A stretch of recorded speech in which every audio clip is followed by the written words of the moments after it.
YouTube channel তোমাদের সবাই স্বাগত জানাই। আজকের ভিডিওতে আমরা আলোচনা করব আইবিপিএস এর নতুন রিক্রুটমেন্ট, যেখানে তোমাদের কিন্তু ক্লার্কের মতো পদে নিযুক্ত করা হবে, যেখানে 6,000-এর বেশি তোমাদের ভ্যাকেন্সি রাখা রয়েছে 25-26-এর জন্য। যেখানে তোমরা দেখতে পাচ্ছ যে ক্যারিয়ার IBPS.in এ গিয়ে তোমরা ফর্ম ফিল আপ করতে পারছো। 1/7/24 থেকে 21/7 পর্যন্ত করতে পারবে, এখনো সময় রয়েছে। পরীক্ষাটা তোমরা দেখতে পাচ্ছ এখানে আগস্টে হবে প্রিলিমস, এবং তোমাদের প্রিলিমসের যে অনলাইনের যে তোমাদের রেজাল্ট হবে সেটাও কিন্তু তোমাদের সেপ্টেম্বরে দেওয়া হবে। তারপর তোমাদের কিন্তু এখানে দেখতে পাচ্ছ যে তোমাদের কিন্তু এখানে ট্রেনিংও দেওয়া হবে 12/8 থেকে 17/8-এর মধ্যে।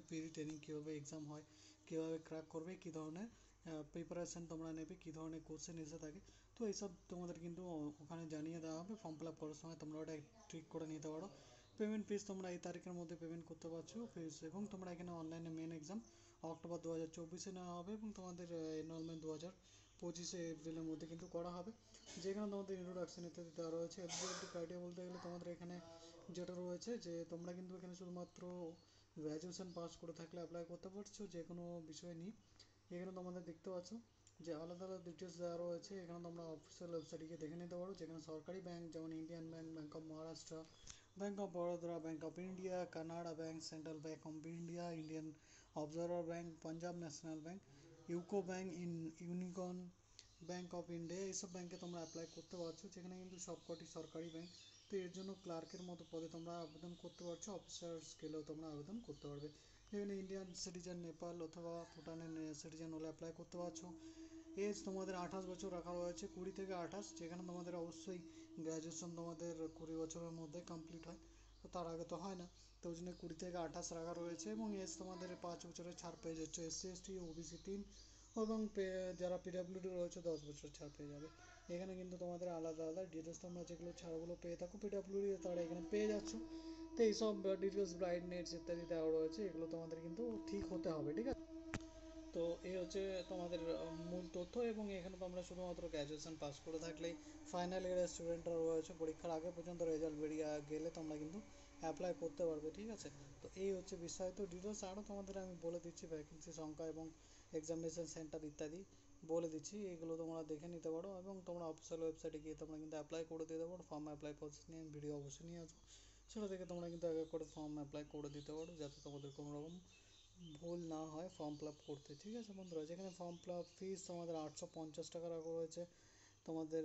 আর এখানে 175 টাকা রাখা রয়েছে SC/ST, PWD, ESM এবং DESMদের জন্য। এবং তোমাদের দেখতে পাচ্ছ যে আলাদা তোমরা এই ক্যাটাগরি বাদে যারা রয়েছে তাদের 850 টাকা লাগবে। আর ব্যাঙ্কিংয়ের জবগুলোতে তোমাদের কম্পিটিশনটা কম হয়, কারণ SSC রেলওয়েতে বেশি কম্পিটিশন হয়। এখানে তোমরা দেখতে পাচ্ছ 850 টাকা দিয়ে সবাই তোমার ফর্ম ফিল আপ করবে না, যেহেতু এখানে যারা সিরিয়াস, যারা পাস করবে তারাই ফর্ম ফিল আপ করবে। তো কম্পিটিশনটা অবশ্যই এখানে কম, আমি মনে করি না, এটা তোমরা সব জায়গায় গিয়ে দেখে নিতে পারো।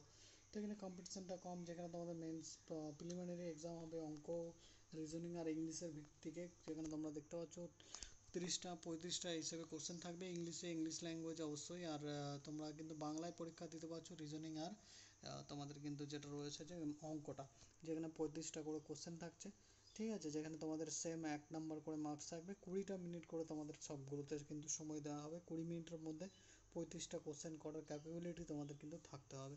ইংলিশে আশা করি 20 মিনিটে পেরে যাবে। তো যারা ভালো করে মক টেস্ট দাও, তো তাদের পক্ষে এগুলো সম্ভব। মেন্স এক্সামটা তোমাদের নেওয়া হবে, যেখানে তোমাদের অবজেক্টিভ টেস্ট, সেম তোমাদের কম্পিউটার টেস্ট হবে, যেখানে কম্পিউটার এবং তোমাদের রিজনিং থেকে প্রশ্ন থাকছে 50টা, এবং তোমাদের general awareness, financial awareness, banking related প্রশ্ন থাকবে 50টা, এবং এখানে তোমাদের কিন্তু কোয়ান্টিটিভ অ্যাপটিটিউড মানে তোমাদের অঙ্ক থাকছে 50টা। 50টা করেই তোমাদের সেম 1 নাম্বার করে থাকছে, 35 45 45 করে তোমাদের টাইম দেওয়া হবে। 160 মিনিট তোমাদের কিন্তু টাইম দেওয়া হবে, ঠিক আছে। তো এই হচ্ছে ডিটেলস। যেখানে তোমাদের কিন্তু পরীক্ষা, তোমাদের যদি বলি কোন ল্যাঙ্গুয়েজে হবে, সেখানে তোমাদের পরীক্ষা যেটা রয়েছে ওয়েস্ট বেঙ্গল তোমাদের রয়েছে, যেখানে বাংলা, হিন্দি এবং ইংলিশে পরীক্ষা দিতে পারছো, ঠিক আছে। বাংলায় পরীক্ষা IBPS এর সব পরীক্ষায় তোমরা বাংলায় দিতে পারো, ঠিক আছে। কাট অফ মেন্স, অনলাইন ইত্যাদি ডিটেলস বিস্তারিত দেওয়া রয়েছে, এগুলো তোমরা দেখে নিতে পারো, ঠিক আছে। তো এই হচ্ছে বিস্তারিত তথ্য এবং ডিটেলস। আরও তোমরা তথ্য যেটা রয়েছে অফিসিয়াল ওয়েবসাইটে গিয়ে দেখে নিতে পারো, অথবা এই অফিসিয়াল নোটিফিকেশনটি ডাউনলোড করেও তোমরা দেখে নিতে পারো। তো এই হিসেবে তোমাদের কিন্তু ভ্যাকেন্সি ভাগ করে দেওয়া রয়েছে। তো তোমাদের এখানে ফটো সিগনেচার আপলোডের ডিটেলস আমি বলে দিচ্ছি এখানে। তো এখানে তোমাদের ব্যাংক অফ মহারাষ্ট্র ইত্যাদি ব্যাংকে তোমরা কিন্তু অ্যাপ্লাই করতে পারছো শুধুমাত্র, গ্র্যাজুয়েশন পাস করলে, যেখানে তোমাদের অফিসার স্কেল এবং তোমাদের ক্লার্কের মতো পদে তোমরা কিন্তু অ্যাপ্লাই করতে পারবে। যেখানে তোমরা দেখতে পাচ্ছ যে এক্সামিনেশন সেন্টার এবং প্রিলিমিনারি যে এক্সামিনেশন সেন্টারগুলো রয়েছে, যেখানে আমি তোমাদের বলে দিচ্ছি। ওয়েস্ট বেঙ্গল থেকে আসানসোল, দুর্গাপুর, কলকাতা, গ্রেটার কলকাতা পাচ্ছ, হাওড়া, হুগলি, কল্যাণী, শিলিগুড়ি পাচ্ছ, ঠিক আছে।